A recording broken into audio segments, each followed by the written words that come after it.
again. Fields for the end zone. Moore. Touchdown. With time, throws it short. Foreman with the catch. Foreman to the end zone for the touchdown. Warriors' long pass of the day is 15 yards, and it's intercepted. Picked off by Jalen Johnson. Johnson untouched for the touchdown.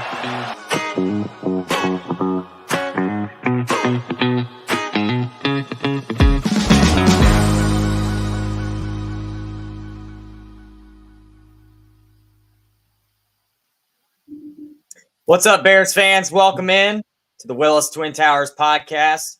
We're back at it again this Friday. We're your hosts. I'm Tim Willis, and alongside me here is my brother, Jeff.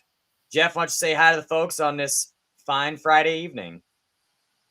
What's up, everybody? Welcome in. It's good to see you all again this week. Major news, this week we've had offensive coordinator has been hired and quarterback's coach been hired. So we've got our sheriff and our deputy on the offensive side of the ball, rip-roaring and ready to go now. So without further ado, we'll get going on that here in a little bit. But just a quick reminder here, guys, please give us all a follow at Barroom Network on X or Twitter, also here on YouTube. And if you don't mind giving me and Tim a follow also, I am at JAW0235. That's JAW like jaw 0235. And Tim is at Tim Willis 24. So like I said, guys, we got a lot to talk about today with the coordinator being hired. And we got some candidates on the defensive coordinator, on the defensive side of the ball, that is, that are being interviewed for the defensive coordinator job. So we'll get to those also. But so I see there's already been quite a bit of chat here in the comments here between all you guys about some of the people who have been discussed and brought in for that defensive coordinator job. And Tim and I will give you our thoughts on those as well. But I really want to dig in first and foremost on the most important news that we've heard recently, and that's Shane Waldren being hired as the offensive coordinator. And we're going to get to our thoughts on that. But I want to mention real quick to you guys, Tim and I were on Alexis Jade's podcast this week, and Tim and I had her on the show here early on when we first started doing this a couple months back. And we talked about this hire on there. And we're probably going to end up repeating a lot of the things that we said on there here tonight. But if you guys get a chance to check that out, her YouTube channel is Chicago Bears. So go give her a check. Go check her out and see that episode with us. And it was some good stuff. So what thoughts do you have, Tim, first and foremost, on this Shane Waldren hire before I start ranting too much over here? Well, I'm sure we'll get into this a little bit later about the view of Seahawks fans and Waldren and their belief that he's kind of got a little lackadaisical in the second year and got away from the running game. And he wasn't very good on third and short and fourth and short situations. And everybody keeps screaming it's Getsy all over again. But you have to look at it from a totality standpoint. The guy's got 3 years in as an offensive coordinator and a pretty successful offense and team in general. So me personally, I love the hire. Of the candidates that were interviewed, he was my top candidate that I would like to have seen hired. So I was definitely pleased with that move. I think he's going to be a good upgrade regardless of who the quarterback is, although I'm leaning one certain way, which I'm sure we'll get into later. But like I said, I think he's the perfect hire for either guy because he can work with either quarterback or whoever that quarterback is. It doesn't have to be, I guess everybody automatically assumes if they draft it number one overall, it's going to be Caleb Williams, but we don't know that. It could very well be Drake May, Jaden Daniels, who knows? So, but again, I think he was the great hire for any quarterback that we bring into this system because we've seen he can make it work with multiple different quarterbacks at the starting helm. So I like it personally. And I've got some thoughts as well on the new quarterback coach. Yeah, I agree with you, Tim. And I just want to real quick say, I see all you guys in the chat saying hi and mentioning each other, stuff like that. And also at the beginning, I saw Go Irish. As many of you know, me and Tim are big Notre Dame fans. So I agree, go Irish. But we do have some we do agree, Tim, you and I, with this situation with Waldron. I don't think he was brought in. specifically for one quarterback or the other. I mean, that wouldn't make any kind of sense to do that, in my opinion. So, but in any case, he was my favorite candidate. As soon as we all found out he'd be available when the Seahawks decided they were going to move on from Pete Carroll. For those of you who don't know, the Seahawks decided to move on from Pete Carroll. When they did that, they gave the other coaches on the staff the opportunity to pursue other opportunities. And as soon as that happened, I feel like it was within hours of that happening, the Bears had requested an interview with Shane Waldren. It was certainly within a day. So they went through a lengthy process of coaches that they interviewed for this job, a lot of different guys with a lot of different experience. One of them, reportedly, the runner-up in this process was Zach Robinson, who is the passing game coordinator for the Rams, and he's been the most popular offensive coordinator candidate across this entire cycle. So obviously it made sense that the Bears would bring him in, and the fact that they chose Waldron over him says something. At least to me it does. So, and the fact that Waldron is an experienced play caller, I think that was a big deal to them, because there weren't a whole lot of candidates in this process that did have that NFL play calling experience, because most of the ones that do are still calling plays for another team already. So, again, I think this had nothing to do, and I'm going to go back to this point, I don't think it had anything to do with the quarterback that could be here, because, again, it wouldn't make any kind of sense. I'm sure he came in with a plan of how he was going to fix Justin, and also with how he would develop a rookie quarterback coming in. So we're still a long way away from that process. I do want to dig in a little bit into because there's a big debate lately I've been hearing about with, well, if you keep Justin versus if you go with Caleb, and if it's just Justin versus Caleb, or if it's Justin and Picks versus Caleb. And there's a lot of misconceptions going on with that. So I do want to dig into that a little bit later. So if you guys don't mind reminding me about that. But to stay on track here with Shane Waldron hiring, there's a lot of stuff to like about the offense that we're going to see here. We're not going to have to change a whole lot schematically.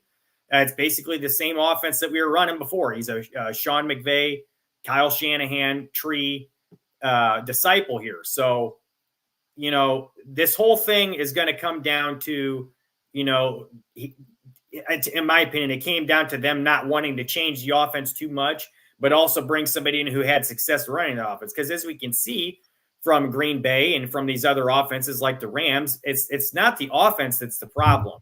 It clearly has been an issue with the execution of the offense. And in my opinion, someone who wasn't calling the offense right and wasn't developing the players and teaching the players correctly within the offense. And that brings an issue with, why we are where we are hiring a new offensive coordinator. So in my opinion, like I said, he was my favorite candidate as soon as we found out he became available. As you guys know, in past episodes, I did like other candidates such as Pep Hamilton, who was never actually interviewed or brought in, to my knowledge, as somebody they wanted to talk to, which was a little surprising. But that being said, again, guys, like I said, it sounds like they wanted to stick with that offense, which is why most of the candidates they brought in run this scheme. So in my opinion, like I said, great hire. I love what we're going to see from him, and we'll dig into that a little bit more. I want to give one quick shout out before I shift over to Tim again, to Swift Sports Network. If you guys want to give him a follow on YouTube, he put out a really, really good video. I believe it was today, about the schematics of this offense and what we can expect to see, and some of the creative play calling and some of the things formationally that Shane Waldron likes to do. And I think you guys will enjoy it. It's a really good video. So go and check that out. It's at Swift Sports Network on YouTube. You can also follow him on Twitter. He's a good follow, guys. So give him a follow. Go check that video out. It'll be good for you guys to see what you can expect from Shane Waldron. Yes. So I actually want to start here by, if we can get Cliff's comment on the screen. He had a comment about interesting how Kerry Joseph has never worked with a rookie quarterback before. So let's dive into Kerry Joseph a little bit. So for those of you who don't know, the Bears did hire Kerry Joseph. He was the assistant quarterbacks coach in Seattle with Shane Waldron. Kerry Joseph actually didn't have, I don't believe, any NFL playing experience, but he was a CFL quarterback for a long time. He was known as a dual threat. He actually won the MVP in the CFL. So he definitely has experience playing the quarterback position. And I thought it was very interesting that he was a dual threat quarterback, and he was a good dual threat quarterback. So that kind of is a good sign, leaning towards the quarterback that we have and possibly one that could be coming in. They're clearly leaning in that direction, I would think. And obviously those two are two of the better ones that we've seen. Granted, Caleb Williams hasn't played it down in the NFL yet. We do know he has a lot of ability and potential as far as his ability to scramble and play off script. So I thought that was a little bit interesting that he was the choice there over a guy like Greg Olsen, who had a ton of experience. Whether or not they offered him a position, I don't know. But just the thought of there were other guys with plenty of experience that they could have possibly talked to for that. But I personally like it. And I wanted to point out, I do think that's a little bit interesting as well, that they did not, or excuse me, that he has not worked with a rookie quarterback. Now, granted, I don't think that necessarily matters. You're going to hire the guy that you believe is the best person for the job, regardless of whether or not he's worked with a rookie or not. So I personally, I thought it was a pretty good hire. I don't know much about him, but just from what I do know, I like that he is a dual threat guy. I like that he does have experience playing the quarterback position at a high level, even if it's not the NFL, the CFL. There's still some good football players there, and he, like I said, he won an MVP there, so he's got experience playing the quarterback position at a high level. So I do like that part about him. And just for the spark of a little bit of a debate here. Not that you'll necessarily debate it, Jeff, but just a little food for thought from my opinion on the situation. I thought it was pretty telling in a couple of ways. I know a lot of people they're hearing the situations that the Bears are in, and everybody's got a difference of opinion on this, but from what we've heard from polls, from what we heard of Eberflus, from what we've heard from players, what we heard from Kevin Warren, there's plenty of confidence in Justin. It led me to believe that they were sticking with Justin. But on the flip side, there's people, lots and lots of people, it's about probably a 50-50 split, that believe that meant they were going with Caleb Williams or whoever the quarterback is going to be in the first pick overall. They just seem to feel like they are defending him. And the reason that they're defending him is because he's the quarterback right now, but they feel like they're going to move on from him. There's so many different things going on right now with that. But to me, that was pretty telling. Originally, I felt like that was a pretty good sign that they're going to stick with Fields. But if you look at all the moves that they've made so far, to me, it almost leans in that direction, even more so than before, even though people will argue that. So, Jeff, just out of curiosity, I want your thoughts on this. To me, with the hiring of Shane Waldren and what he did with Geno Smith, it led me to believe it could be an alluring factor that he could, potentially get the number one pick already and pick his quarterback. But to me, what he did with Geno Smith, how he turned his career around, he might be looking at this situation and saying, I could do that with Geno Smith, and he doesn't have nearly the talent and the ability that Justin Fields does. Let's see what I can do with him. And it also, with the quarterback, the quarterback's coach, to me, it almost seems as well like he's a dual threat guy. And Caleb Williams is a dual threat as well, but he leans more into his arm than his legs, whereas Justin is really 50-50. He's a really, really excellent quarterback with his legs, and I feel like that's leaning again towards a reuniting of Justin Fields and the Chicago Bears. So I guess in essence, what I'm asking is, do you feel the same way? Are you getting the same vibes off of what we're hearing and what we're seeing as I am? Well, first of all, let me just start by saying that Kerry Joseph, I don't think he's been coaching quarterbacks for that long in general. So that being said, it's, the fact he hasn't coached a rookie yet doesn't mean that he won't ever. And it doesn't mean that they hired him because because he's had experience working with veteran quarterbacks like Geno Smith. So I don't think that has anything to do with it. I just think, well, first of all, I want to mention that a lot of people had thought that Greg Olsen, who was one of the people who was interviewed for offensive coordinator, who was the quarterback coach under Shane Waldren in Seattle, a lot of people thought that he had the potential to come in and be the quarterback's coach here. Now, that being, I don't think that was ever going to be a real likelihood. And Greg Gabriel on his podcast, as you guys know, if you watch that, had mentioned several times that he didn't see that simply because of, number one, he's interviewing to be an offensive coordinator. He wants to be an offensive coordinator. And if he interviewed for the job here, he wanted the job here. And you don't necessarily want to take a demotion, in essence, to just coach the quarterbacks when he's probably going to have opportunities elsewhere to be a coordinator. So I feel like they wanted to get that hire done, and Olsen probably would have been a candidate for that, but Kerry Joseph was willing and able, came in, and maybe there were other reasons behind it. Like maybe he feels like Waldren, feels like he's a better teacher or something, or he just will work better with whatever quarterback they have in a room, or I don't know the reason behind it. It's hard to say because Dave Canales was the quarterback's coach the year before.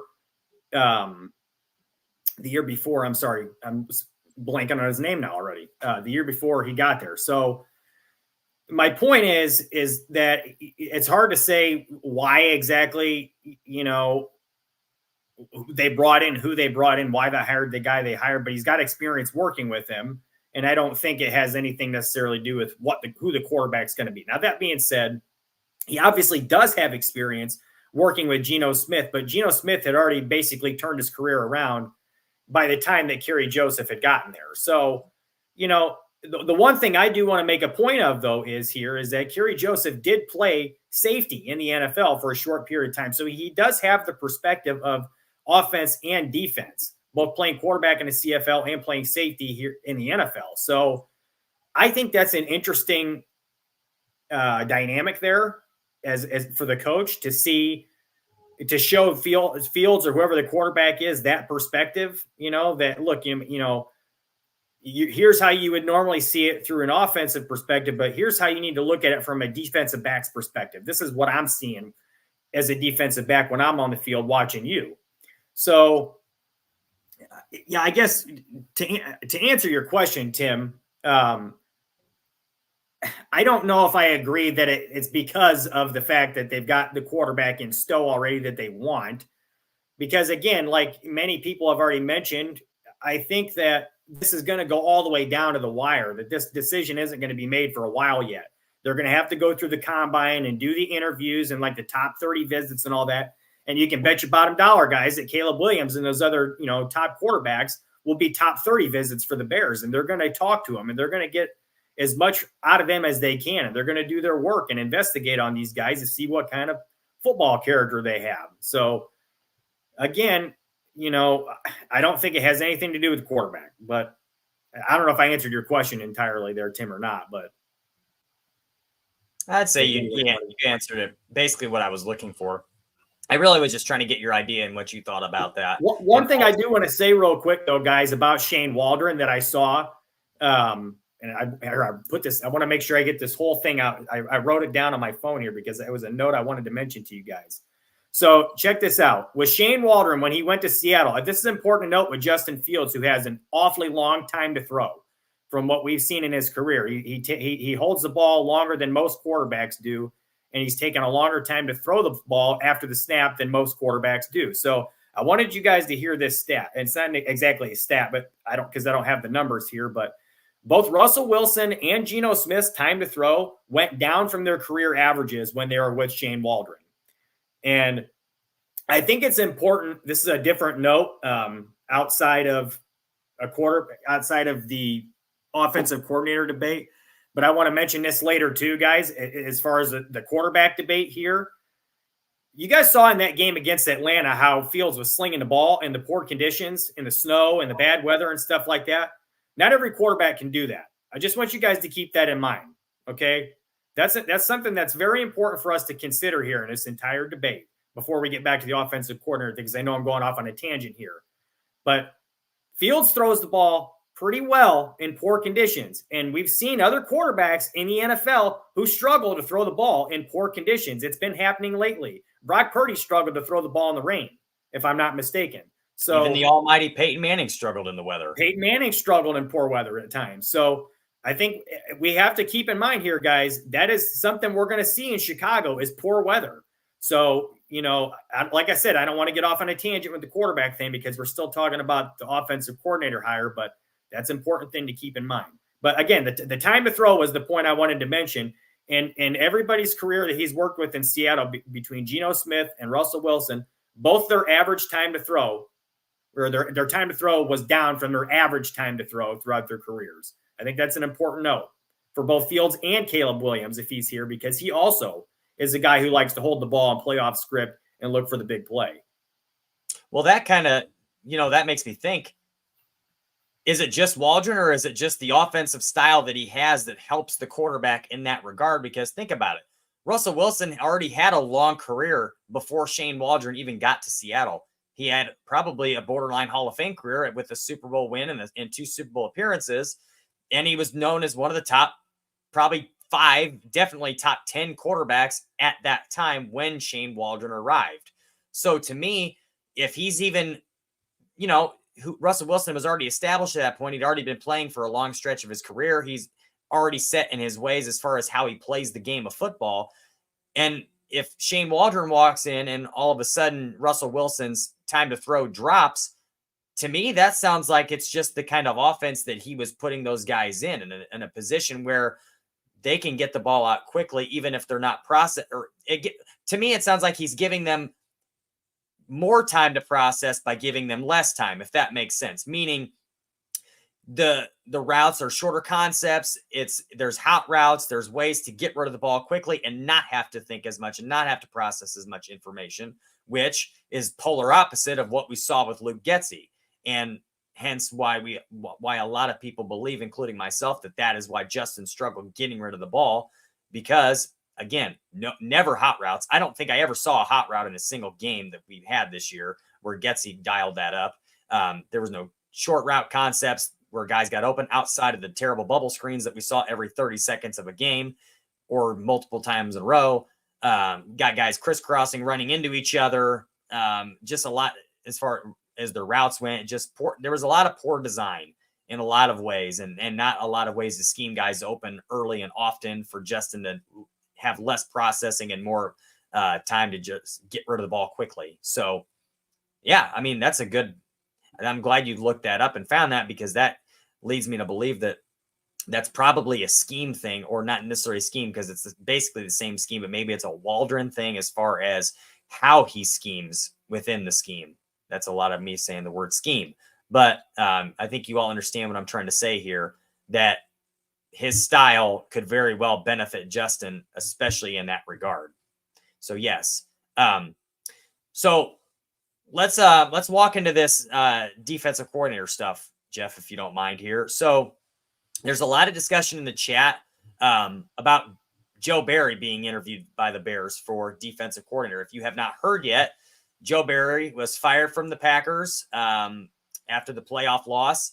And he has now been scheduled for an interview with the Chicago Bears, as well as Eric Washington, the Bills' assistant head coach and defensive line coach. But there's a lot of debate back and forth. A lot of people are very nervous and worried and don't want to bring in another Green Bay coach. But before we really start to debate this, Jeff, I want to point out, you cannot. It's like when you're scouting for players in college. You got to scout the player, not the jersey. And we talk about that all the time. So to me, yeah, they may both come from Green Bay, but you can't look at the failures of Luke Getsy as an offensive coordinator and automatically assume that means Joe Barry wouldn't have success in Chicago as a defensive coordinator. Not to mention, he's running the defense, but he's not necessarily calling the defense. Let's remember, Matt Eberflus, that's still his baby. Like, the defense is still his strong suit. If you don't think he's got a hand in how they run the defense, you're wrong. Obviously, he did this year because he was calling the plays. And obviously, he was basically the acting defensive coordinator, even though I know he allocated some of the responsibilities to his other coaches. But again, that's his strength, and he's obviously going to have a hand in it, if not the majority of the defense will be his responsibility. But again, you got to scout, and you can't just assume that he's going to fail because of Luke Getsy. Number one, Luke Getsy had never called plays in the NFL. Luke Getsy had never been an offensive coordinator. Luke Getsy was a quarterback coach for a quarterback that was already a Hall of Famer before he even walked into Green Bay. So as far there's not a lot of experience or things like that as far as the offense went and Luke Getsy calling plays and being the offense coordinator. Joe Barry has been the defensive coordinator already. He's already shown that he has had a top tier defense in the NFL. Granted, he had a ton of first round picks. I'm not saying I'm supporting one way or the other if they did hire Joe Barry, but I can definitely think of worse candidates they could bring in. Not to mention, you got to think as well, he could bring insight. Like, he schemed against that defense every day in practice. You know, if you don't think he's going to have some ways to stop that offense a little bit, you'd be crazy. Those guys worked against it all the time. So it's not necessarily a bad hire. I wouldn't hate it. I don't want to say that it would be my top choice, but I don't hate it. And like I said, that defense is Matt Eberflus's baby anyway. So I think everybody needs to pump the brakes a little bit on the fact that he comes from Green Bay and just see what happens, how this goes. All right. So there's a comment in here that Aldo makes, and I want, if you're willing, Aldo, I'd like you to put that on the screen.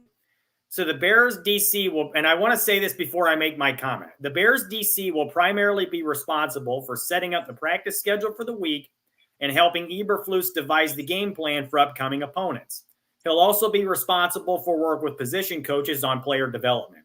Now, that is very important, and I'm really glad you said that, Aldo, because that to me indicates something. So, at least in my opinion. So, if you bring in a guy like Joe Barry, who is a respected coach and he obviously knows the game, and you can say whatever you want about opinions with him, if you bring a guy like that in to be your defensive coordinator, he's going to want to call the plays. That's how it goes, guys. He's a respected coordinator. He's done it before. He's going to want to call the plays.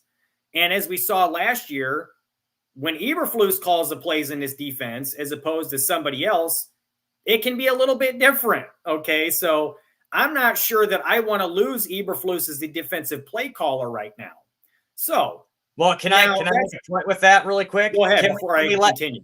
Can we let Eberflus call plays for the first 3 quarters and then let Joe Barry call for the 4th quarter? Is that possible? I don't think that's going to happen, but in any case, you know, and so another thing too, guys, is for as well as the Packers defense played against the Bears, they didn't play all that well against everybody else throughout the season. And there's a lot of Packers fans and people around the league that, you know, weren't real happy with the way Barry's defense was playing and with the way he was running it. So there's that argument first and foremost. And, you know, I'm going to sound a little crazy when I say this because it's just a little bit of like anxiety I have, I think. But it's like, it almost felt like when Luke Getsy was coaching against the Packers, like that he was sabotaging the offense to lose against his former team. And there's like this worry I have that if we bring in a guy from Green Bay to coach this defense, it's going to be like, oh my God, here we go again. We're seeing the same thing against Green Bay's offense now. So, but that being said, you know, they pretty much lit up Eberflus too. And again, before I go off into a tangent, Eberflus mentioned when he first came in that he likes that Shanahan style offense because it gives him trouble. So he brings in another offensive coordinator who runs that offense because he just got shredded by another guy who runs that offense correctly. So that's my opinion on that front. Now, going back to the defensive coordinator part, there's 2 other candidates who are reportedly being interviewed or have been interviewed already. And the first of which is Chris Harris, former Bear, as many of you already know. And I want to bring the importance of him up is because, number one, he's never been a coordinator before, but he's known around the league and really respected around the league as like a teacher. And he's obviously an expert with defensive backs because that's, you know, the position he played. So it'll be nice to have a guy like that come in and you have a different perspective outside of linebackers, which is what Eberflus specializes in. And on top of that, you get a guy who can learn how to do the defensive stuff, who can learn how to be a true coordinator at the NFL level while also doing those other responsibilities. And Flus still is probably going to call the defensive plays then. So you get a little bit of the best of both worlds there. You get a guy who you feel like you have a lot of confidence in coming in and doing the job, which Eberflus is basically the defensive coordinator already, guys. He runs that defense, or at least he did for most of last year because he had to. So if you bring in a guy who doesn't have as much experience running the defense, it's not as big of a deal as getting a CEO for your offense who's done it before, at least in my opinion. So you bring in a guy like Chris Harris, which is my personal favorite at the moment between the people who have been interviewed. I think is your best chance to keep continuity with your defense, but also allow Flus to continue to call plays. And, the bottom line, though, is we got to get better against defending Green Bay's offense and that Shanahan offense that we've had trouble against because it continuously picks us apart. And if we want to take the North, like Ryan Poles said in his original press conference, we're going to have to be able to do that. Well, I'll start by saying I really like Chris Harris as well. And, maybe it's just a little bit of bias because he played for the Bears and he played under Lovey, and that defense was so dynamic and elite back then. And Chris Harris was a big part of that. So I do like that about him. And just bringing back homegrown guys. I'm a fan of that at any sport, any level, anything in life. I like bringing back the homegrown guys. Of course, I would prefer a guy that's going to do the job well. But I also like, I'm drawing a blank on his name, Bill's assistant head coach, the defensive line coach that they've interviewed, Eric Washington. I like him as well. And a lot of why I like him, for one, is because he is a defensive line coach. And if we want to talk about the one big area of weakness on the defense, it is 100% the defensive line. And, I know that Travis Smith was a disciple of Rod Marinelli, but at the same time, he's not necessarily done very well. Now, he had success with Montez Sweat, but who hasn't? So I just look at it like, of the guys that have been drafted, the other pieces that were brought in, what have we seen? Yannick Ngakoue had a down year and a massive down year as far as he's concerned. The guy has had nearly double-digit sacks every year. He's never had less than 8 in the season. He did get hurt, though, at the end of the year, and he was starting to come on a little bit. He was, but before that, what did he have? 3 sacks on the season? Well, to be fair, though, the entire defensive line pretty much sucked ass before Montez Sweat got there. So, well, this is what I'm getting at. Where was the development on any of those guys? You're right. I agree 100%. So, I mean, there's just not, maybe he's not a developmental coach. Maybe he coaches a good scheme, but at the same time, we've heard Matt Eberflus preach that he wants coaches that are teachers. And if you're not teaching at your position if you're a position coach and you're not teaching that position and they're not learning and growing and getting better, I'd have to say that maybe it's time to move on. But regardless of that, and if maybe they do like him and want him around. So if that's the case, it would be wise to bring in a defensive coordinator who does specialize with defensive line and can maybe coach up Travis Smith a little bit and help him be a better coach. So again, I like that hire. I like that idea. And let's face reality. Buffalo has had a lot of success over the last few years. They've not gotten that Super Bowl yet, but they're building and they're doing things the right way. And it's not just they're balanced. They're good on offense. They're good on defense. They've made a lot of really good moves in the draft. They've coached very well. Those guys have developed very well. Not a whole lot of free agent signings or trades. They've just built the team well. It's homegrown talent.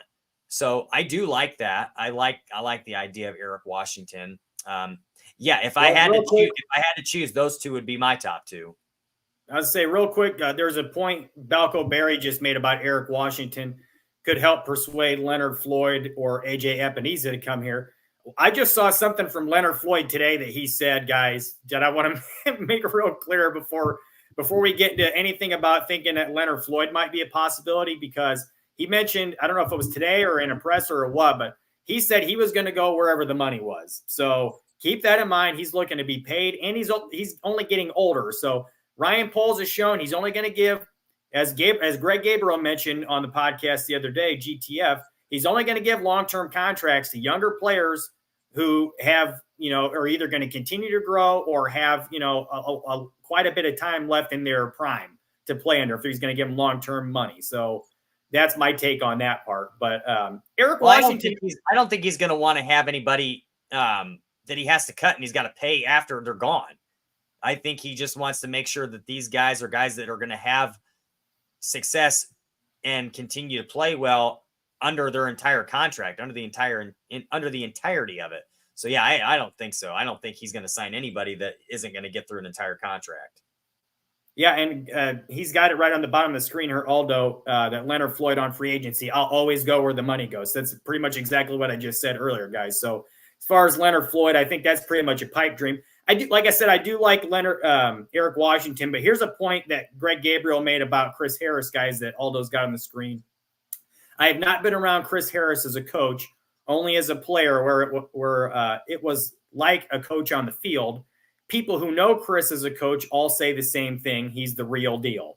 So there it is right there, guys, a ringing endorsement. And, we all who watch Chris Harris play, when he was around with the Bears, we all respected his play. He played hard, and that's exactly what, the Bears are looking to do now. And if he's going to be able to coach these guys on the defensive side of the ball to do what we're looking to do and what they've continued to do over the end of the season last year, then we're going to be in pretty good shape. And like I said, I like him as a candidate because we get to keep the continuity of Flu's call on the defensive plays, which he's shown to be an extremely good defensive play caller. And like our defense was just called much better at the end of the year in general. So he started to realize what our strengths were on the back end, and it was just working out that way better. We were sending more people in to blitz with, sending more people to pressure, and that was working out better. So hopefully we get to the point where Flus has said before he likes to bring 4. And, hopefully we can get to that point. But again, guys, Chris Harris makes a lot of sense because of that. But no, I wouldn't mind Eric Washington. He's had a really good defense over there. But again, it's the same thing as Joe Barry, guys. If you bring over Eric Washington, he's probably going to want to call the defense. Agreed. He probably will. And, I don't think Eberflus is against turning over play calling duties. I really don't. I think he just wants to make sure it's somebody who has experience and is going to call a good defense. I don't think he is necessarily against turning over play calling duties, but I'm at the point where I might be against him turning it over. But at the same time, it's like, even if he's not against it, there's going to be consideration of like whether you actually still want to do it or not, because look how well it worked out. I mean, even if you're not trying to be like, if you're trying to be humble, if you're trying to, say, hey, there's these other people have done it before, Alan Williams had run, called defenses before too with the Vikings. He was the coordinator, and he still brought him in to do it here, and he was terrible. So that doesn't always it's not always the answer. So I just feel like if it ain't broke, don't fix it. And right now it's not broke. Or broken, I should say. So to me, that's the route I would go. And I think that's the route they probably are leaning, simply because there's history there. He knows the defense. This is exactly what they want to do. And again, like I said, it's like a stepping stone for him, guys. He's going to get to learn how to be a coordinator at the NFL level, and he doesn't have to call plays yet. He gets to see how somebody else does it firsthand right in front of him. And then maybe he starts to learn from Flus over time how to do it. And maybe he starts to give him a little bit of opportunity to do it, like in the preseason or something, or as time goes on. So we'll see. But that's personally where I'm at right now with the defensive coordinator search. My personal favorite is Chris Harris. Well, I do think that honestly, I don't think Eberflus originally wanted to call plays because he wanted to focus on the team as a whole, and he wanted to make sure he was getting around to the offense, the defense, and the kicking game, and make sure that everything was all systems go and everything was clicking on all cylinders. I think he just wanted to be that overseer, like he had originally said. He wanted to be over the entire team. And then I think once Alan Williams resigned or was forced to resign or however that went down, I think he probably realized that, once he knew that he could get those other coaches and the game plan was all staying the same, and those guys took a lot of responsibility on for him, and really he just had to focus on calling the plays during the game, and he didn't have to worry about putting all the meetings together and doing all of those different things. I think he realized it wasn't too much of a task. So, I think he wanted to call plays. I think he's always wanted to call plays because he loves doing it, and he's said that on record. So I think once he realized that he could, and everything could still run all systems go, now he's kind of like, well, maybe I don't want to relinquish my play calling duties. I love calling plays, and we were winning games when I was calling plays. So, we'll see what happens. But yeah, I do think that a lot of that played into that. The fact that it was almost like a seamless transition. And it didn't help that he's got guys like John Hoke on staff who could very well be a head coach in their career at some point. Maybe not now because he's getting a little older, but he's got a ton of NFL experience. So, again, maybe or maybe not as far as the coordinator coming in to call plays. But even if they did, if they didn't, I don't think anything's really going to fall off, especially if Eberflus continues to call the plays. You're muted. Sorry, guys. Like I said, I don't want to beat a dead horse here or anything, but I feel like I said, if it ain't broke, don't fix it. And at this point, McFadden brings up a good point here. You want someone in like Chris Harris who understands the secondary of only 4 rushing. And I like that point because that is a good point. I mean, and they've got a good coach in John Hoke back there coaching the secondary already. So if you have another set of eyes that can kind of who's played the position recently to kind of maybe give another perspective back there to those guys, it can only help. So maybe, I think it's smart to do that because then he can say to Flus, well, hey, man, because we know Flus likes to, play off coverage sometimes and not bring a whole lot of guys in pressure. And that can lead to, getting picked apart like it did early in the season. Maybe a guy like Chris Harris comes in and says, hey, man, look, I know you like that play call, but you're really asking a lot of our secondary here doing that on this down. So maybe we should consider bringing some pressure or something here. So that's a good point, McFadden. I think that's an interesting take that we didn't really think about a lot. So I think it's a good thing to think about. You get a guy like that in there, a coordinator who understands secondary play more so than linebacker play and can say, hey, dude, maybe we should reconsider something because of our secondary here. So, but you could say the same thing about bringing in a defensive line coach, who can say, hey, man, you're asking a lot of us here. That's what I was going to say is, that makes, I think it's good to have, if Matt Eberflus is the head coach, but he's, a linebacker by trade and he's been a linebackers coach, that's where his specialty lies. It'd be good to bring in a defensive coordinator that is maybe a defensive line coach or a corner a secondary coach. That'd be good because now you've got differences of opinion there and not necessarily differences of opinion, but multiple facets of things you can look at. You got multiple eyes, multiple ears, guys that have both seen things from a different lens and a different scope. So yes, I agree. I think that could be a very good thing. I wouldn't necessarily want, 2 linebacker coaches are your head coach and your defensive coordinator because, they might be on the same page about everything. And that's not necessarily always a good thing either. Differences of opinion are a good thing. So, but we've kind of gone on and on about this for a little bit. I want to actually respond to a question I saw on here because this is kind of the hot topic right now, especially on Twitter. Let's get into the Jim Harbaugh thing really quick. I don't want to spend a whole lot of time on this, but I do want to mention this. And here it is right here. And King Pookie Nation asks, are the Bears going to regret not hiring Jim Harbaugh? Before I answer that, I first want to say, good for Justin Herbert because you know what? That guy has been an excellent quarterback from the start of his career, walked in and probably thanks to Pep Hamilton in a lot of ways, but Justin Herbert has been, he's played above expectations from the very beginning. And, I feel for him because I really like Justin Herbert. I think he's one of only 3 or 4 quarterbacks in the NFL that can do some of the things that he can as far as arm talent. The guy has an unbelievable arm. He makes good decisions. He gets the ball out quick. He just hasn't had any wins. They're not winning games. And I don't think that's all on the offense or it's on so much on Justin Herbert. They had Brandon Staley, who was a defensive-minded coach, has Chicago Bears ties and Vic Fangio ties, and he's a good defensive coach, but he's not a good head coach. And the defense was not good when he was there. So, there's a lot relying on that offense. And I just don't think that he ever really had a chance. And, everybody wants to talk about, Justin Herbert's weapons, how many weapons he has. Well, for one, he doesn't have a tight end at all, really. Not much of one. His number one receiver is, he's a good receiver, but is he really a number one? He's more of he's a security blanket receiver, in my opinion. He's a great route runner and he catches everything coming his way, but he's not a burner. He's not going to burn anybody long. He's not going to go up and get the contested catches. That's not his style. That's not his game. He's not elite, in my opinion. He's a good wide receiver. He's not elite. And I'm talking about, of course, help me refresh my mind, Jeff. Chargers number 1 wide receiver. You're muted.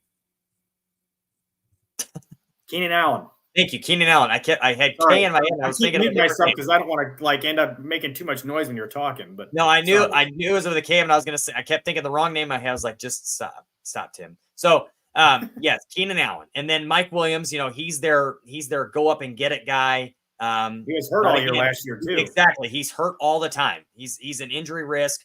They don't really have a lot of weapons over there outside of him. And yes, Eckler's good in the run game. He's good in the short passing game, but he's a running back. He's not a receiver. So they don't have a whole lot of help for Justin Herbert. And to me, they're bringing in a guy in Jim Harbaugh who is a nut, but he does win. That's what he does.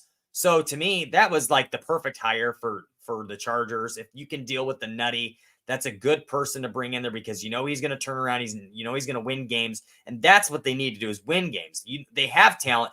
I think Tom Telesco was the scapegoat in all this. He's a good GM, and he's brought in good talent. That's why he didn't stay on the. Most of the time when GMs get fired, they don't get another job as a GM ever, if not for a long, long time. And Tom Telesco was, on as a free agent for what, a couple of days, maybe a week or two. He was hired pretty quickly. So I really like what they've done, and I think that Harbaugh is a good hire for them. But to answer the question, I don't think they're going to regret hiring Harbaugh. But I'm not huge on Jim Harbaugh. I'm not one of those guys that washes his balls. I just don't. I think Jim Harbaugh is a great coach. Again, he's a little nutty and some other things, but he also can't stay in one place for a long period of time. He gets booted out everywhere he goes or pushed out the door everywhere he goes. Michigan wanted to keep him, but it's college and he won their first national title in how long? Yeah. Although it says on here, Harbaugh has a lot of ball washers, and he really does. Like, a lot of people are all on Jim Harbaugh, but I just don't.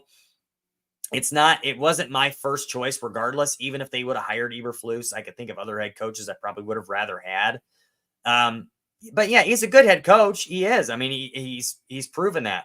But again, and I've said this many times on here, that I don't think the McCaskies would ever even allow Jim Harbaugh to be hired in Chicago. So you can play the hypothetical game all you want, but I just never saw an avenue where he was going to be here anyway. So no, I don't think that he's going to. We're going to regret that decision. But Jeff, I want you to go ahead and answer that. You're muted again. Just keep it unmuted. I'm just gonna leave. Talk over me anyway. What's the difference? So that's a good point. But so to answer the question, but before I answer the question, I want to make a point that Jay Grizz says, as an Irish fan, it's hard to root for Harbaugh, and I totally agree with that, being a Notre Dame fan and him being at Michigan, because I completely and utterly despise Michigan. But that being said, as far as whether we'll regret the decision to hire Harbaugh, the only way we regret it is if he wins a Super Bowl with the Chargers and we don't win a Super Bowl with the Eberflus. If that happens, then yeah, you probably regret it. But if the Bears win a Super Bowl with Matt Eberflus, I don't think anybody's thinking about Jim Harbaugh. I can tell you that right now. And here's the other thing. How many Super Bowls has Jim Harbaugh won? Well, he hasn't won any. He's been to one, but he's won everywhere he's been. He's had success everywhere. Yeah. And to be fair, yeah, the national championship in Michigan this year is the first time he's actually won anything, like won a championship at any level. And he didn't coach not half the games, but he didn't coach 4 of them. Yeah, I mean, he's he hasn't won until won an actual championship until this year. So could he walk into LA in that situation though and win and maybe get to a Super Bowl and win a Super Bowl? Yeah, probably. But look who he's got to play there. They've been, that team has been so underutilized, I guess I don't know if that's the appropriate word to use, but they have been definitely not used correctly for several years now, that personnel over there, because they've got a damn good football team. They just, they need to be winning more than they do. And there's a saying that goes around Twitter and from Chargers fans, they call it chargering. These different things that happen at the end of games. They say, well, here we go. We're chargering again. So underachieving, as Osama bin Willis says, and that feels like a troll account, but I'm not going to say anything about that. So underachieving, yes, I feel like that is exactly what they do with the Chargers, and I think Harbaugh could come in there and turn it around and win with them. So yeah, I feel like if he wins there and we don't win here with Eberflus, yeah, it probably does come back to bite us in the ass a little bit, but that remains to be seen. We'll see what happens with that. There's another question that was in here that I want to get to before we run out of time. That Cliff asked he says we need as much info as we can get about the assistant coaching hunt. Who should the Bears go after? And the reason I want to bring that up is because, as many of you know, there's a couple other assistant coaches that were interviewed, or potential assistant coaches that were interviewed. And one of them was Sanjay Lal, who was the wide receivers coach in Seattle. He's been a respected wide receivers coach in the league for quite some time now. And reportedly, he decided to withdraw his name from the Bears, from being in the Bears search. So there was a tweet from Greg that I read earlier, Greg Gabriel, that mentioned that a lot of times when that happens, when you see a coach withdrawing their name, it's because they're not getting the job. And he said after that to be fair, it could mean that they also couldn't come to an agreement on money, which also wouldn't surprise me, being that it's the Bears.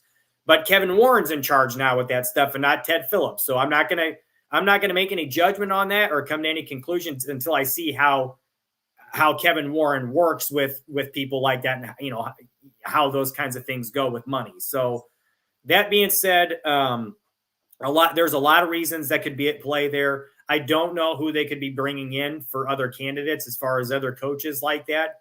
At this point, I would imagine he's going to bring in coaches from his previous staff if he can, and then any other up and comers that they can see in the league, and maybe they'll probably promote some people on their own staff, would be my guess, because when you're talking about position coaches, it's a lateral move for most people in the league. So you're really going to have to start, again, either promoting from within or just finding guys that want to change of scenery or something. So, it's hard to say who they could be bringing in. I would just kind of keep an eye on who they're interviewing, guys, because if we do that, we'll kind of get an idea of what they're looking to do.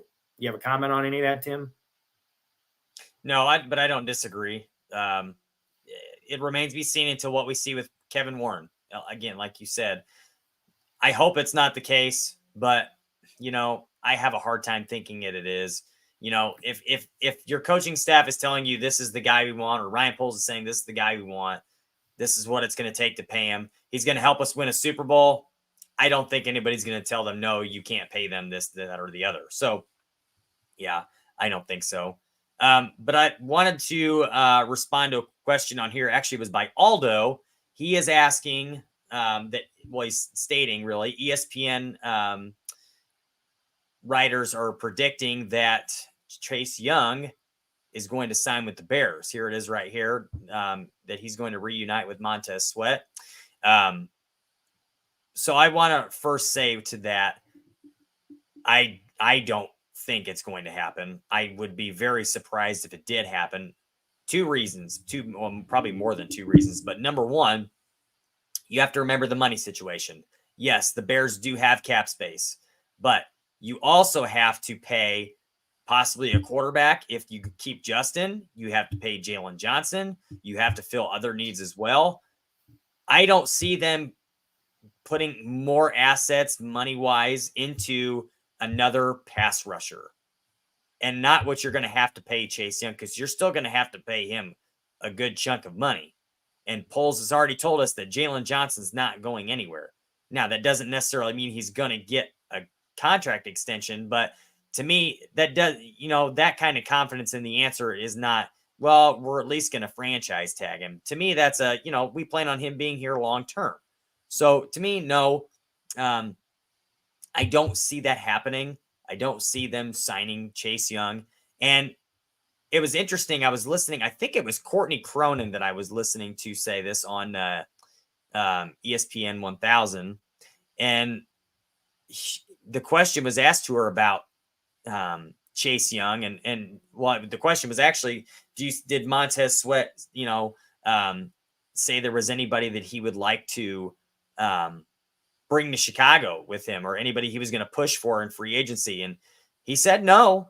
He didn't give any sort of inkling to anything. And, a lot of, if you really felt that strongly about a guy, most players would say, yeah, I'd love to have him here. That'd be, or, if they ask a question, yeah, I would love to have him here. But, he didn't mention any names. He didn't say anybody in particular or anything like that. So maybe he doesn't want to play with Chase Young anymore. And, it's not like they were winning a whole lot of football games in Washington with those two together. But I don't know. That could play into it as well. Maybe it's not somebody that he would even want to play with. And yeah, I'm sure that Montez Sweat would be that would be mentioned to him if they were in fact looking to sign Chase in, because they're going to ask, what do you think about Chase? You guys played together, yada, yada, yada. I'm sure they would use him for information. But yeah, I don't personally see it happening. And, NFL insiders on ESPN are always right, as we all know. So we'll see, but I wouldn't bet on it. Just my opinion on it. What do you think, Jeff? Well, I'll try to make it quick, but in my opinion, I don't see Chase Young happening. And there's a couple things I want to say in regards to it. So first of all, guys, typically when it comes to free agent edge rushers, they usually don't hit the market because they're edge rushers and teams don't let them go most of the time. And if they do let them go, there's usually a reason for it. I don't think personally Epenesa is going to hit the market. I know Buffalo is going to have some issues with cap space from what I understand. So it's possible. But is he really the guy you want to put opposite of Montez Sweat? I feel like they need to get a difference maker. And to me, I feel like they're going to look to the draft to do that. I feel like they're going to look to draft one early. And so it brings me to 2 points here. The first one is the one that Aldo makes, and that's that Poles promised to bring back Jalen Johnson if he signs Chase Young to a multi-year contract.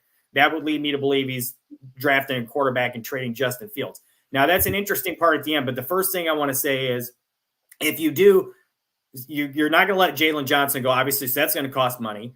Tevin Jenkins is going to be looking for a contract pretty soon. He's played to a level where he's probably worth extending. You got some other guys on the roster who you're going to have to consider extending soon. Do you really want to commit big money right now to your defensive line, to 2 defensive ends, when you're going to have to pay some other people too? And then if you do that, I think Aldo's got a good point. You probably are going to have to, at that point, look at, moving on with the rookie quarterback, because eventually you are going to have to pay Justin too at some point.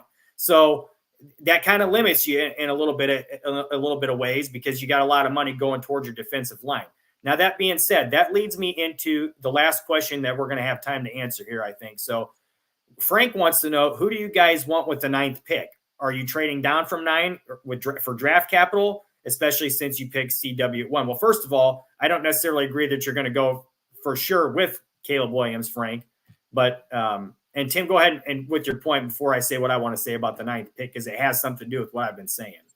I do want to answer this because I will emphatically tell you what I would like to see. So number one, I don't think they're taking a quarterback number 1. I think that's where you trade down, is at number 1. You pick up maybe 2 or 3 or somewhere up in the higher end of the round, get you a second round pick that you don't have this year, get another first round pick for next year. Well, let me hold you right there, because so here's the problem with that though, Tim, and there's been some talk about this. This is the misconception I was talking about earlier. So guys, look, I'm on this boat. Like, if you want to move down to 3 and take Marvin Harrison, I would love that idea. But I'm going to tell you guys right now, if you move down from 1 to 3, you're not going to pick up a first round pick next year. I could almost guarantee you're not, because you're not moving down that far. The premium in that area, I mean, yeah, they're going to pay a premium, but yeah, it's probably a second round pick and more. I'm not sure that you're going to get another first round pick next year. If you move down several spots, now you're talking about a first round pick next year, and probably quite a substantially bit more. But I just don't know about moving down 2 spots for Marvin Harrison and then getting another first round pick. I just don't see that happening. But I would like to see Marvin Harrison. Like I said, I just don't think we're going to get another first round pick next year if you do that. I emphatically disagree. Emphatically. And here's why. Everybody's talking about how Caleb Williams is a generational quarterback. Teams will 100% overpay to go get that number 1 pick for him. That's why they'd be moving up to get Caleb Williams. They could 100% get a first round pick next year, because somebody is going to overpay. It's only going to take one team that is willing to overpay. And it's going to happen. I'm telling you right now, somebody will overpay for that. It is true. I mean, like, here's the thing, though. It's like, but here's the thing: is it really? There's only one team there, guys. You got to consider. Osama, I see what you're saying. You'll get another one. That Tim's. I see where you guys are coming from because of this premium thing. Okay, You'll get another one because it's a premium. And it only takes one team to want to go up and get it. But here's the thing, guys. There is only one team in this scenario you really can make a trade with that's going to give you an opportunity to still get Marvin Harrison, and that's the Patriots. I mean, obviously, the Washington Commanders would be another Let team. me stop you right there, because one of those two teams would have to give you a first-round pick next year to want to go get Caleb Williams. But who's to say that they automatically want Marvin Harrison Jr.? Maybe that's not the number one receiver on their board. I know everybody else is also saying, yeah, he's the generational talent at wide receiver. I agree, he is.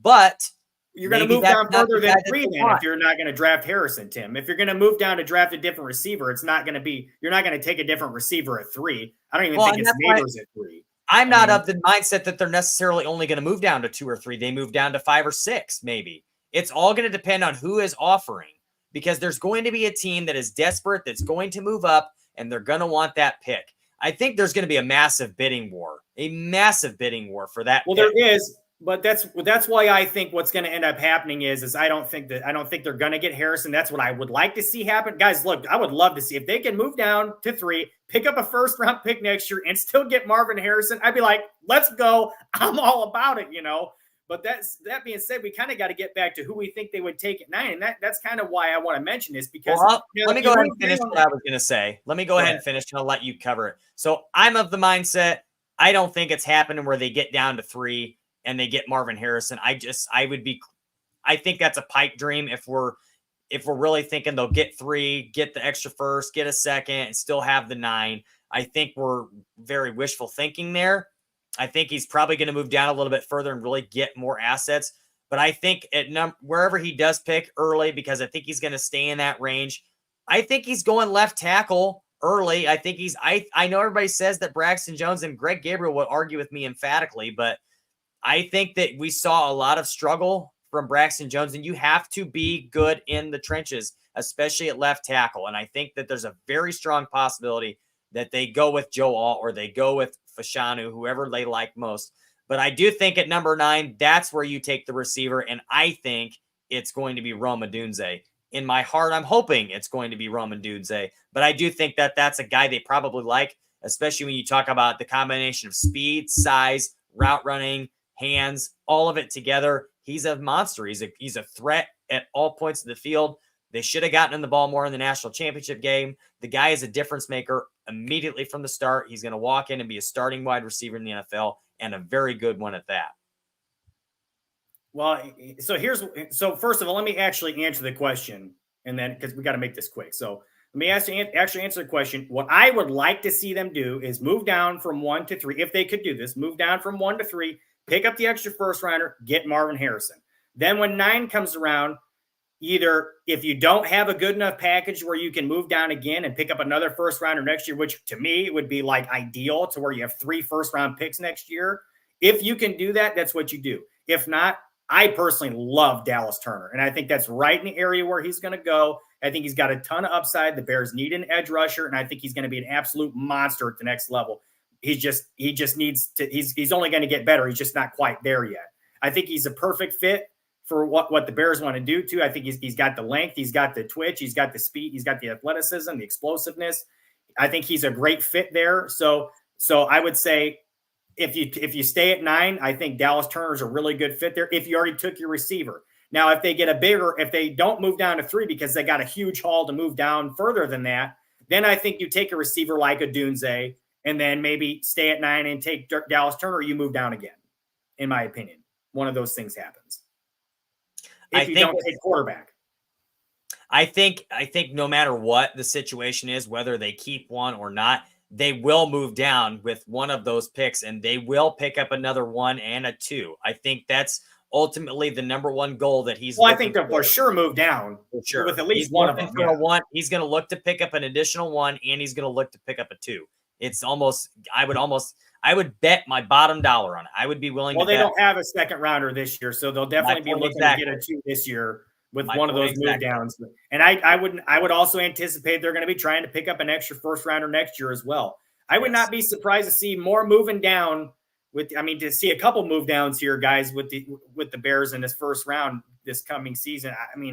There's just a lot of opportunity to accrue a ton of capital. And if they're not convinced that the quarterback that they want is there, and even if they do move down, maybe they like Jaden Daniels, maybe they like Drake May, and one of those guys is there at 3. Like, well, let's just take this guy. Or maybe they move down further and they move down like the 10 to 15 area, and they're like, well, we kind of like this McCarthy kid in this area. We're going to take him, and work with him and see where he goes, while Justin starts for a year.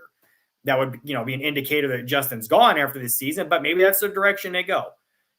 There's so many different scenarios here, guys, is the main thing you need to understand. And there's so many different things they could do.